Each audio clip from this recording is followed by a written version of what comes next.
think there was a natural scepticism in Eastern Europe about the ideals of European club competition, what it was, and if it was a spurious Western plot to undermine the integrity of communism. This is Cold War Conversations. If you're new here, you've come to the right place to listen to first-hand Cold War history accounts. Do make sure you follow us in your podcast app so that you don't miss out on future episodes. In the late 1960s, European club football competitions were thriving. However, unexpected events in 1968 threatened their survival.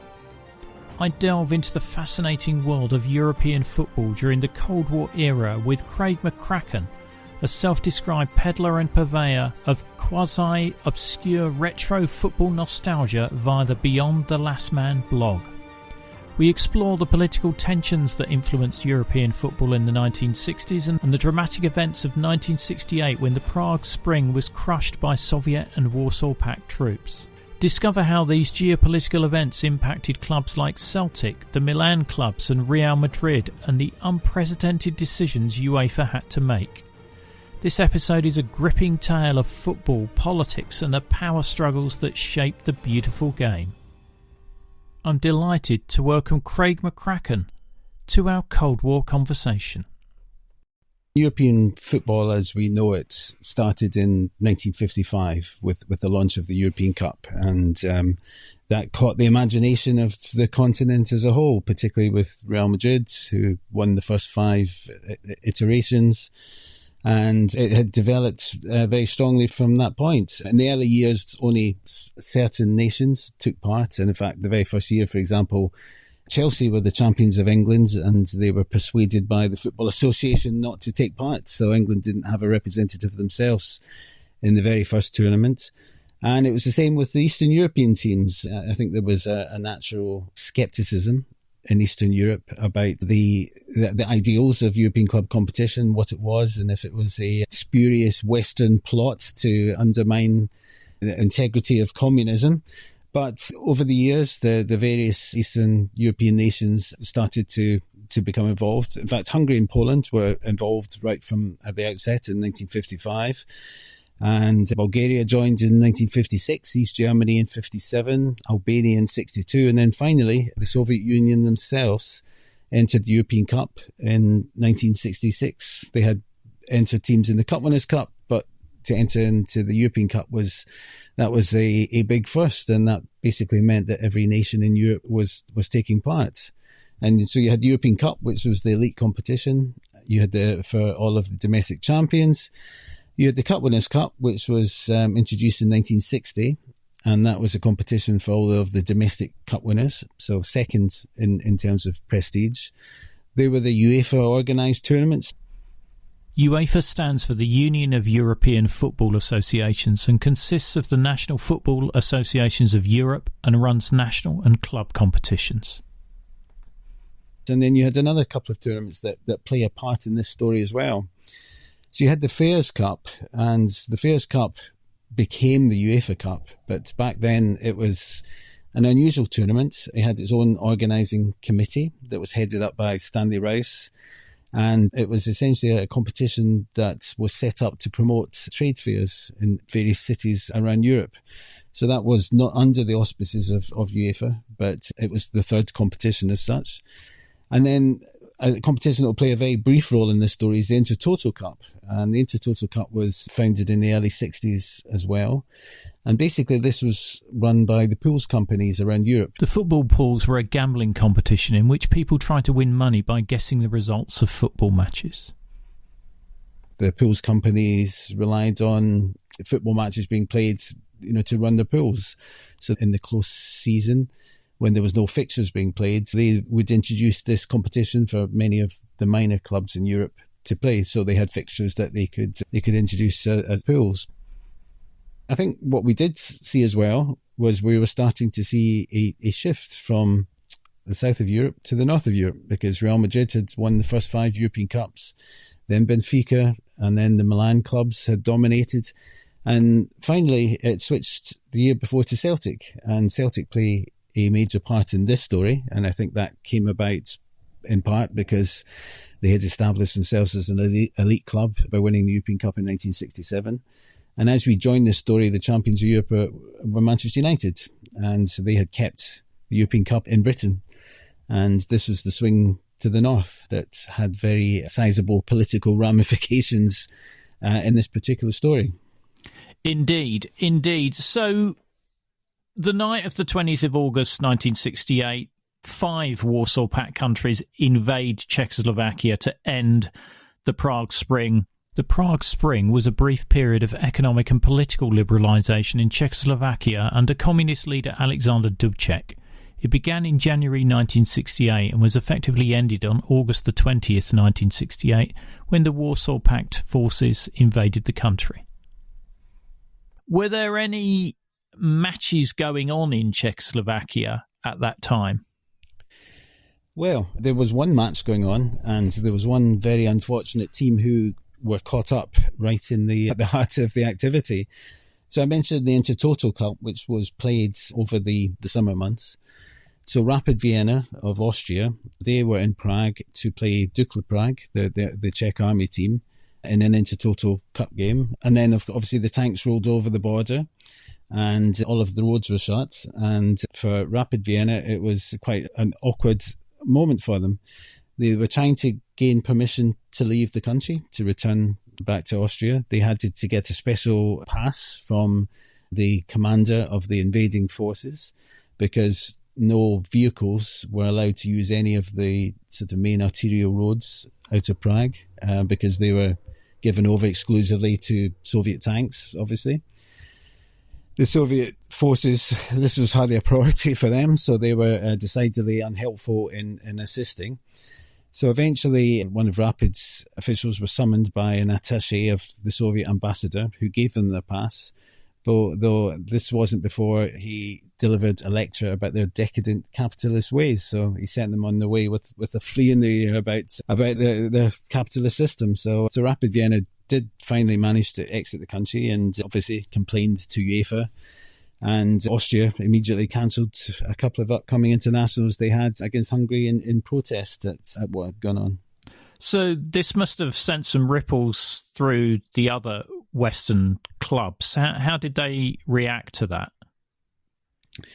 I mean, I think the reaction was very much depending upon who different clubs had drawn, because the draw had already been made by this point.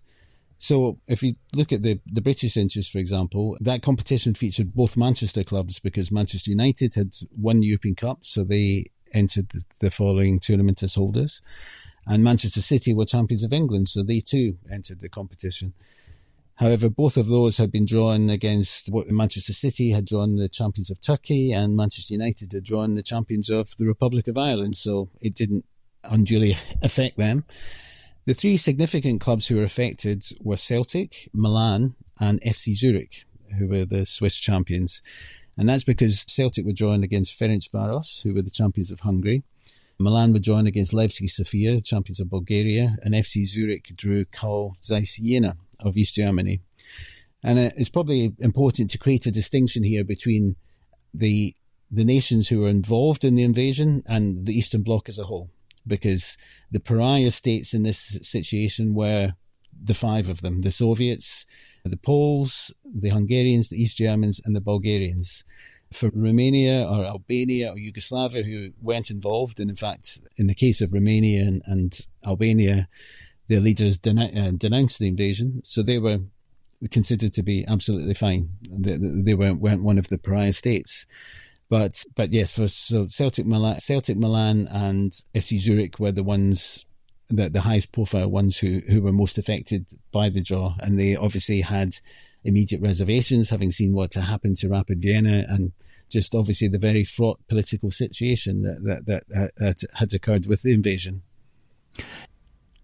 The chairman of Celtic is sort of not seen as particularly influential in European football, but he becomes a figurehead of opposition to playing these Eastern European teams. He does. I mean, Celtic had, because of the European Cup win the previous season, had become significant players, at least in a footballing sense, in the European game, and that's brought with it weight of their opinion that wouldn't have been the case just a few years earlier. But Bob Kelly, I mean, he was not what you call a particularly dynamic figure at all. He was very long-term. He was quite an old man by that point. He'd been the chairman of Celtic for many, many years. And yeah, I mean, the Celtic team was admired, and Jock Stein as manager for the wonderful football they played and the huge success they achieved. Celtic were always slightly ridiculed at boardroom level for the inertness of the leaders. So for Bob Kelly to kind of come out and take a stance on it, even though obviously he had a direct relationship with this because him and his team were expected to travel to Hungary to play against the Hungarian champions, was something of a surprise. And maybe he was a fervent anti-communist.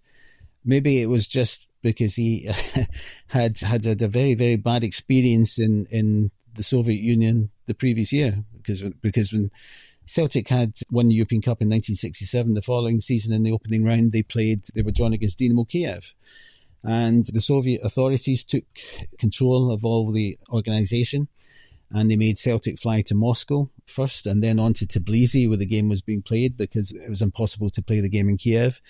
And yes, it was the kind of shenanigans you used to see in European football to make things as difficult as possible for visiting teams, and eventually took Celtic 30 hours to get home from their game. So maybe a year on, he was still carrying some animus from that experience.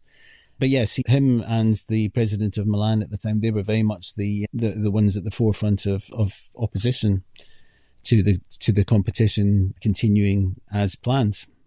So how does UEFA try and sort of square this circle here? Because, you know, these are big sides who are potentially refusing to play, and this is a big money earner for UEFA as well. Well, absolutely. So UEFA were always trying to navigate a difficult line between the competing Western and European blocs. Each had their own interests, of course. But yes, by necessity, even though football in the 1960s was nowhere near lucrative in the way that we consider to be football is today, you know, UEFA were dependent upon taking a commission for match receipts, and those match receipts could only really be garnered in Western Europe. So one of the big issues that Eastern European clubs had was the fact that no European Cup final or Cup Winners' Cup final was being held in a Eastern European stadium. And the reasons for that were purely pragmatic, because the admission would be charged in whatever the local currency was, and UEFA could do nothing with that because they couldn't go back to Switzerland. They couldn't transfer any of the local currencies into usable Western currencies, because no bank would allow that to happen back then. So there was very, very competing interests, really. And Celtic and Milan, they were, you know, European heavyweights, and you know, they certainly they carried much more weight. And when Celtic and Milan got together and said, listen, this is what we want to happen, and it wasn't just to say we're not very happy with this, but they basically indicated that they would withdraw from the competition unless the tournament was redrawn totally. And what do those clubs mean by redrawn? That they're not playing anybody in Eastern Europe? Well, after some consultation, the Western clubs led by Celtic and Milan felt that their safety in these Eastern European countries couldn't be guaranteed because of the fraught political situation. Then the proposal they took to UEFA was a segregated redraw of the tournament. So basically this was throwing out the draw for the European Cup and the Cup Winners' Cup as well, and redrawing it so that you would be keeping apart the clubs from Western and Eastern Europe, or at least keeping apart the clubs from the nations that were involved in the invasion. So the plan would be that they would play each other, and the other fixture would come against a friendly Eastern European nation. And meanwhile, the Western teams would again play amongst themselves in the opening rounds. And I mean, you could say there was pros and cons to it, but there was considerably more cons than pros to it, sort of thing, because it was dependent upon a lot of things. Because what happens after the opening round? If you redraw the competition, then you're still going to get 2 or 3 of those Eastern teams that are going to go into the second round. So what are you going to redraw the second round as well? And nobody really had an answer for that. Celtic didn't, Milan didn't, UEFA didn't. No government had any particular views on it.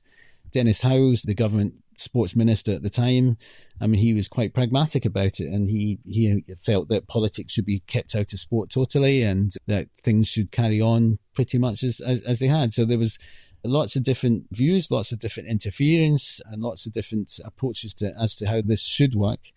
None of them were probably very, very helpful, but this was quite a radical one, and it was basically one that UEFA would accede to. Yeah, because it's basically kicking the can down the road and hoping the situation is going to get better.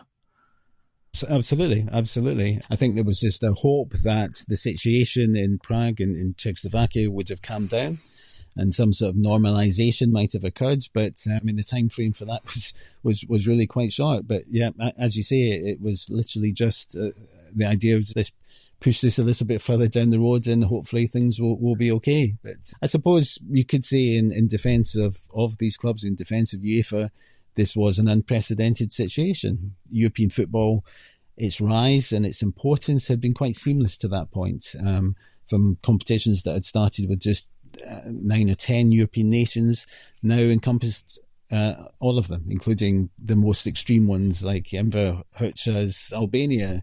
Even nations like that had come into the fold. And this was the first serious threat to it. So the fact that UEFA didn't really know how to react to that, you could probably give them a little bit of leeway in that one, I suppose.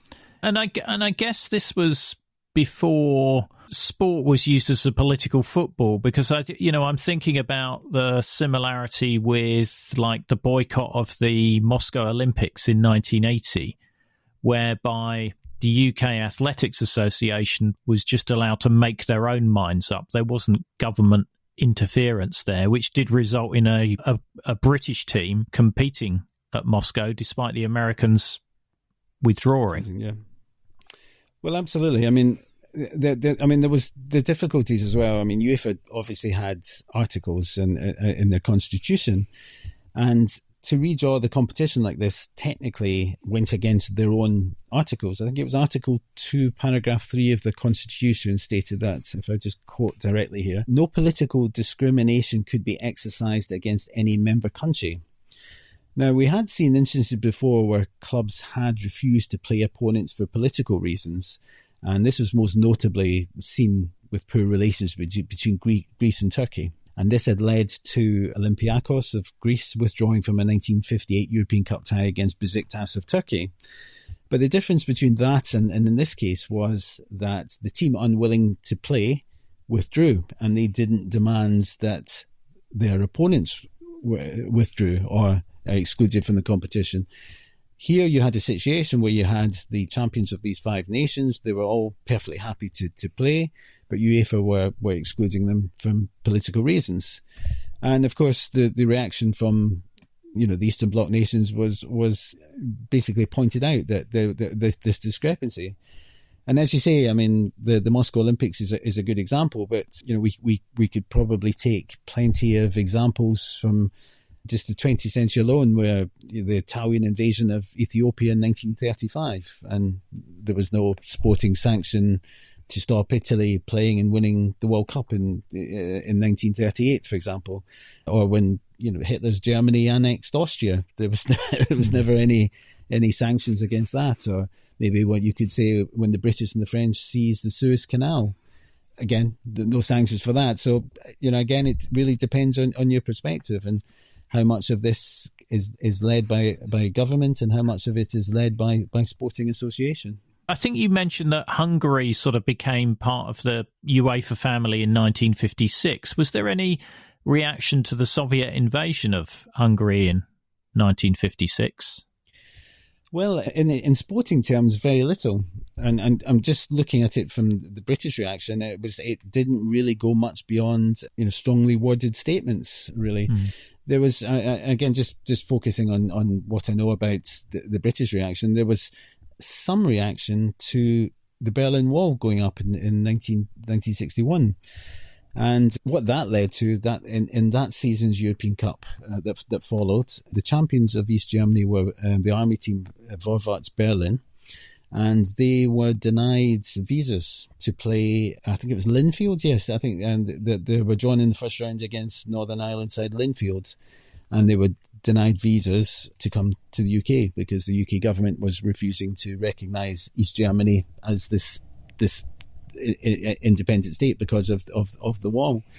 And the same thing happened in the second round as well. Vorwärts Berlin were meant to come to Ibrox to play Rangers, and they weren't given visas, so it meant Rangers had to play their home game against Vorwärts Berlin in Malmo in Sweden. So that was an unusual example, at least from a British perspective. And in fact, as I say, the British perspective, or at least the government perspective, to do with the Prague Spring was particularly pragmatic. And I think it was because neither of the Manchester clubs cared, especially because they weren't affected. And obviously a UK government's always going to be led by the travails of Celtic, and Celtic's role was obviously going to be a lot less important to them than it would be the Manchester clubs or a major London club, for example. And the Eastern European countries, were they happy with this split? UEFA's emergency committee, they convened and they quickly agreed to the demands of the Western clubs. The clubs, meaning that the first rounds of the European Cup and the Cup Winners' Cup were indeed redrawn on this segregated basis. It didn't take long to get a reaction from the Eastern Bloc, of course, and that was led by the Hungarian FA and their president Sándor Barks, who also occupied a significant role in UEFA as one of UEFA's vice presidents. He was very critical of the solution, and he believed it was purely commercially driven. And it probably was to a great extent, but I mean, this was a kind of lose-lose situation for UEFA. And indeed, the complaints about the redraw weren't exclusively coming from the Eastern Bloc. There was some complaints from Western European clubs as well, though they tended to be more governed, I think, by self-interest. One of the most vocal were the French champions Saint-Étienne, and their complaint was basically that in the initial draw they had been drawn to play the Polish champions Ruch Chorzów, and now with this redraw they had drawn Celtic, which gave them a much harder tie than they would be hoping for, one that obviously threatens the progress in the competition. And indeed, when that tie was played, they did indeed lose to Celtic. So their interest was self-serving. You mentioned earlier about the other competitions, so the Fairs Cup and the Intertoto Cup. Now, they're run by different competition organisers. Did they do the same thing as UEFA? Well, the Intertoto Cup was over by this point anyway, so that wasn't an issue. That carried on separately. The Fairs Cup the Fairs Cup was run by its own committee that was totally independent of UEFA, and indeed was run by Stanley Rouse, who's obviously a seminal figure in the history of English football. So it discussed potential change, of course, but they took a vote, and of the 9 committee members, 7-2 voted to keep its original draw in the competition. And of course, that threw up something of a ludicrous inconsistency with what UEFA were doing in their competitions. And indeed, that inconsistency was really glaring because the previous season's Fairs Cup final, the second leg, hadn't yet been played yet. And it involved Leeds United, and it involved them travelling to Hungary to play the now Hungarian champions Ferencváros. And that game was due to be played on the 11th of September. This, of course, was the same Ferencváros team in the same city that had been deemed too unsafe for Celtic to visit a week earlier in the European Cup competition. So Leeds manager Don Revie, who was never shy to offer up an opinion, he said that from the Leeds perspective, there was never any concern about safety and never any prospect of his club not travelling and playing in this second game. And indeed, they did that, and everything passed off fairly normally. So basically, it sort of meant that UEFA's position was starting to look a little bit exposed. How do the Eastern Bloc teams react to this redraw? Are they happy for the competition to carry on in that way?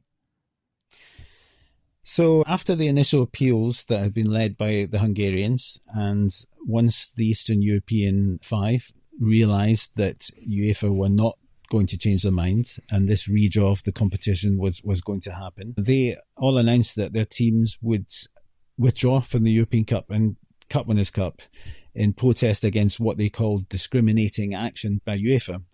So the Poles, the Hungarians and the Bulgarians, they announced their exit first. A couple of days later, these Germans followed suit, and finally the Russians themselves, they left too, with a stinging rebuke to UEFA about how they had gone against their own articles and gone against their own rules, and how they were using this as a propaganda tool against them and the other nations in the Eastern Bloc, and trying to turn that into a propaganda victory for themselves.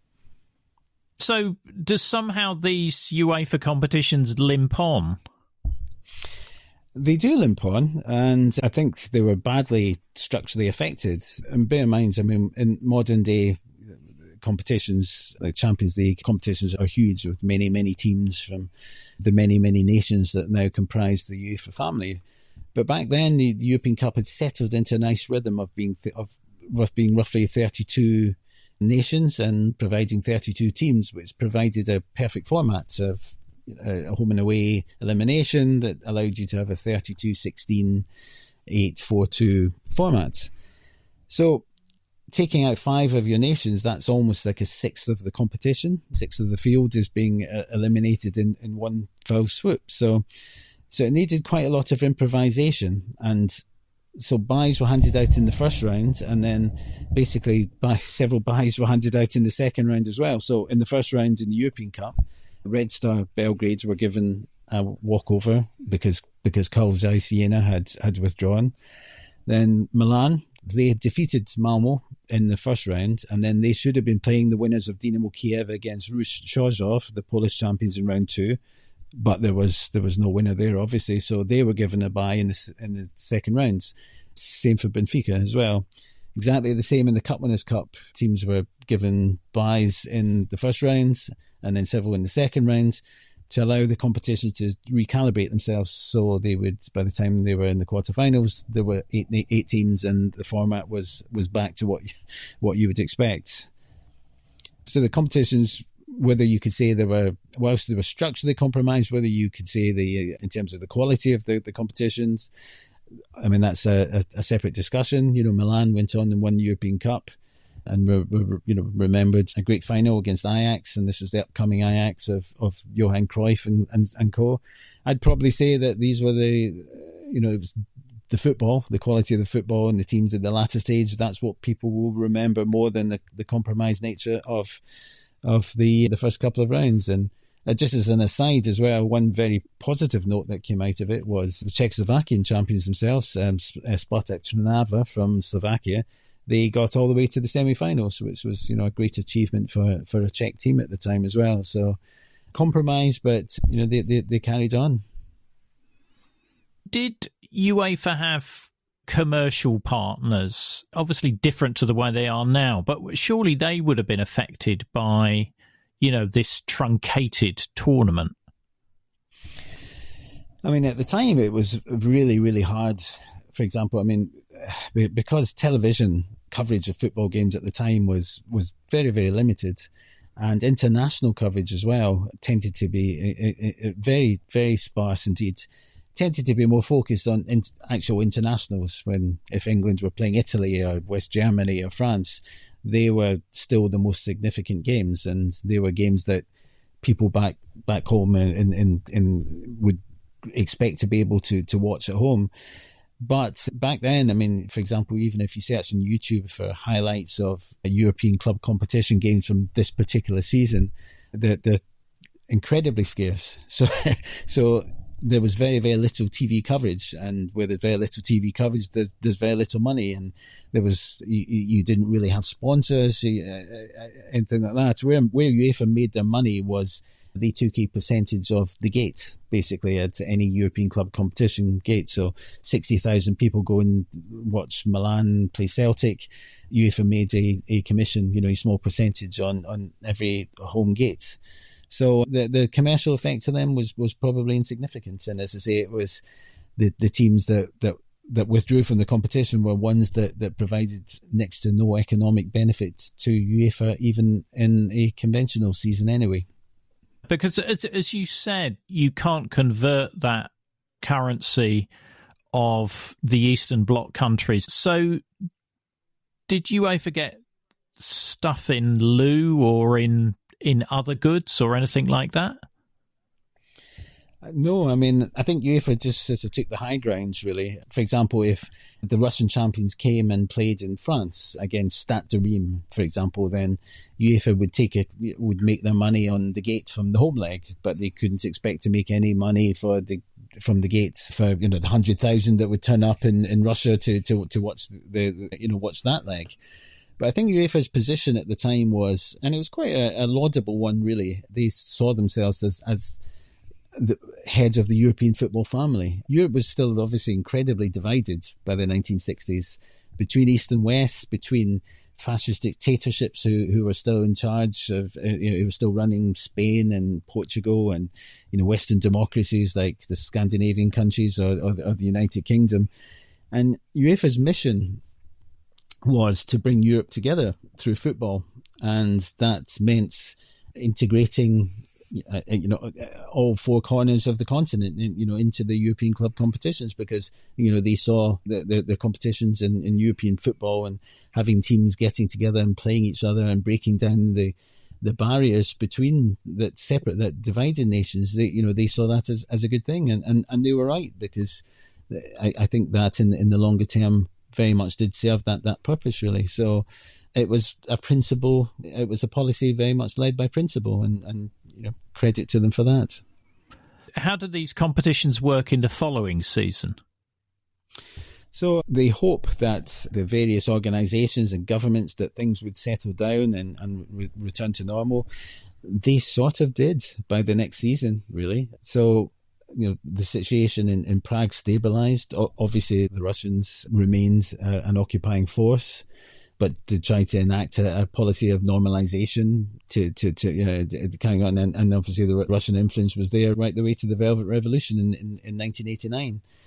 But things moved on. The wars in different places, crises in different parts of the world that took people's attention. So by the following season, things returned to normal.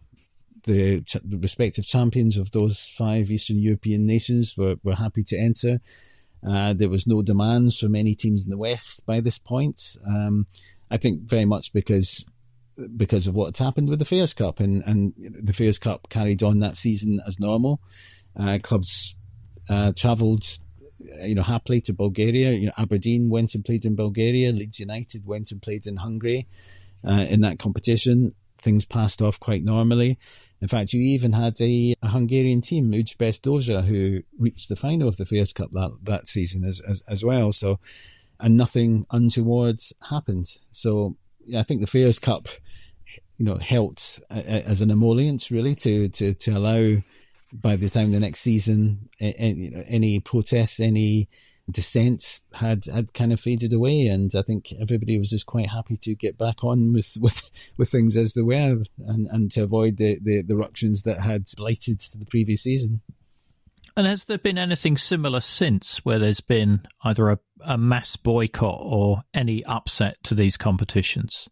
Very little. Absolutely nothing compares to the seismic effect that particular season had. I mean, I think did we speak in the past about the Albanian nation, about the teams, the problems they caused when they were travelling in away games, and how they would withdraw from fixtures at will. So UEFA tended to have a lot of issues with the Albanian clubs, but obviously Albania were a very small fry in European football terms and not particularly significant. And just at the point they were about to be banned from European competition in the mid-1980s, Heysel happened. And that led to, obviously, it wasn't a boycott, but it was a ban of all of the English nations. So that was the only other thing I can think of that materially affected the UEFA competitions to anywhere near the same degree.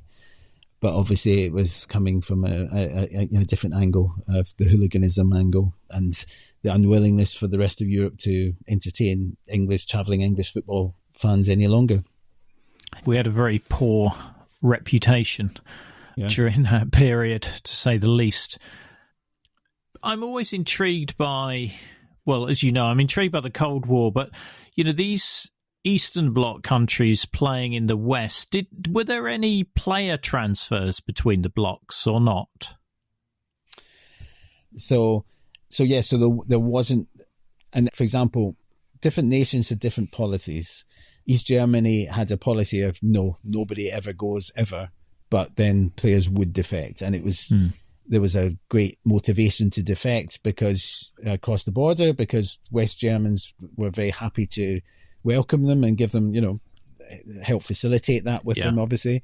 And they were not going to an alien country; they were going to a country, obviously the same language and culturally quite similar. And Yugoslavs, for example, were allowed to move abroad, but only when they got to the age of 28. So it was, and if they had kind of, had led a good career and behaved themselves and not got into any trouble, the reward for that was that they were allowed a transfer abroad at 28 or 29 or so.